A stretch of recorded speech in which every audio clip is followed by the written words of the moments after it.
கட்சி பயணம்னு ஆரம்பிச்சாங்க. Sundara travels bus எடுத்துட்டு போனாங்க. இப்ப அது என்னவா வந்து நிக்குதுன்னா, ஒப்பாரி வைக்கக்கூடிய இடத்துக்கு வந்து நிக்குது. எங்கள் கட்சியை சுக்குநூறாக உடைக்க பார்த்தார்கள். யாரு பார்த்தாங்க? அவர்களோடு தான் நாங்கள் கூட்டணி வைத்துக் கொண்டிருக்கிறோம்.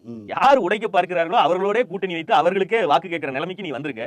இதுக்கப்புறம் வந்து ஒப்பாரி வச்சு என்ன பிரயோஜனம்? புலம்பல் பயணமா இருக்கு. இப்ப ஊருக்கு போய் என் கட்சியை உடைக்க பாக்குறாங்க, சுக்குநூறாக பாக்குறாங்க, அத்தனையும் தமிழ் மொழியாக்கி விடுவேன். இந்த கட்சியை எவ்வளவோ பேர் முடக்க பாக்குறாங்க, அத்தனையும் உங்கள் துணையோடு தமிழ் மொழியாக்கிட்டு இருக்கிறோம். தமிழகத்தை மீட்பதற்காக உங்க கட்சியை மீட்கிறதா பெரிய பஞ்சாயத்தா இருக்கு. அதான் இன்னைக்கு துணை முதலமைச்சர் கூட ஒரு நிகழ்ச்சியில பேசி விட்டார். நீங்க ஆம்புலன்ஸ் எதிராக பேசிக்கொண்டு ஆம்புலன்ஸில் போறவங்க தடுத்து நிறுத்திருக்கீங்க. கொஞ்ச நாள்ல உங்க கட்சியே ஆம்புலன்ஸ்ல எடுத்து போட்டு ஐசியூக்கு போகக்கூடிய நிலைமை வரக்கூடும்.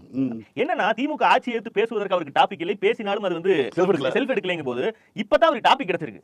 என் கட்சியே எங்கிட்ட இருந்து புடுங்க பாக்குறாங்க, பல பேர் சுத்தி நிக்கிறாங்க, அவங்களுடைய கனவுகளை எல்லாம் நான் தவிடுபடியாக்குவேன், எங்கிட்ட இருந்து யாரும் புடுங்க முடியாது அப்படிங்கறது அவருக்கு இந்த டோன் தான் செட் ஆகும். எங்க அம்மாவை திட்டாங்க, எங்க அம்மா தப்பா பேசிட்டாங்க, மோடி இந்த ஆளு எல்லாருமே பாத்தீங்கன்னா இதே டோன் தான் எடுக்கிறாங்க. பாஜகவுக்கு வந்து அதிமுக மேலும் பலமாகவும் கூடாது, துண்டு துண்டா உடையவும் வேணும். அதே சமயம் தேர்தல்னு ஒண்ணு வந்தா எல்லா பிரிவுகளுடைய வாக்குகளும் சிந்தாம செதறாம இது ஒரு நூதனமான எதிர்பார்ப்பா இருக்கு. கிழிஞ்ச கூட தான் கிளியாம வேணுங்கிற மாதிரி அது பிரித்தாலும் சுற்றி ஈஸ்ட் இந்தியா கம்பெனி மாதிரி பண்றாங்க. அவங்க எலெக்ஷன் 2026 பொறுத்த வரைக்கும் இவங்க பண்ணிட்டு இருக்க கூத்தெல்லாம் பார்த்தா மொத்தமா பாஜக இதுல கை கழுவிருச்சு அப்படின்னு தான் பார்க்க வேண்டியிருக்கு. இல்லாட்டினா இது எதையாவது பண்ணி எலெக்ஷன் முடியற வரைக்கும் சும்மா இருங்கடா, வாய் சாத்திட்டுங்கடா சொல்ல அதை கூட சொல்லுவதாக காணும்.